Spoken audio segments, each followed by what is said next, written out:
Karate కావచ్చు, kung fu కావచ్చు, అది ఏ విద్య అయినా, గుర్రము తోలడం కావచ్చు. హల్లెలూయా. శత్రువును ఓడించడానికి కావలసిన విద్యను, అదిగో ప్రపంచ జ్ఞానమును మోషే సంపాదించాడు అక్కడ 40 సంవత్సరాల పాటు.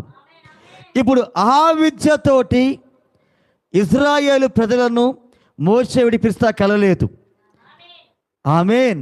ఐగుప్తు జ్ఞానముతోటి, ఐగుప్తు విద్యతోటి,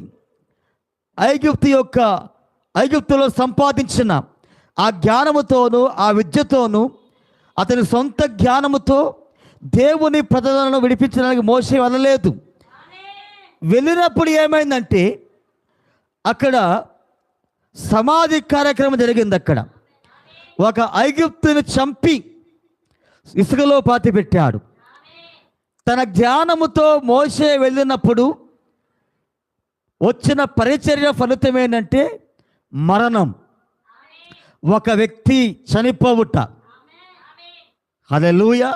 ఈరోజు దేవుని పిలుపు లేకుండా, దేవుని యొక్క ఎన్నిక లేకుండా, ఎక్కడో బైబిల్ కాలేజీకి వెళ్ళి నేర్చుకొని మానవ జ్ఞానం సంపాదించి, వేదాంతమును ఆ విద్యను సంపాదించి, ఎవరైతే ఈరోజు పులిపీట్ల వెనకమాల ఉండి వారు వాక్యాలు బోధిస్తున్నారో దాని యొక్క ఫలితం ఏంటంటే ప్రజలు సంఘములో ఆత్మ సంబంధముగా చనిపోతారు. వాళ్ళు మానవ జ్ఞానముతోటి ఏ వ్యక్తి కూడా దేవుని సంఘాన్ని కట్టలేడు.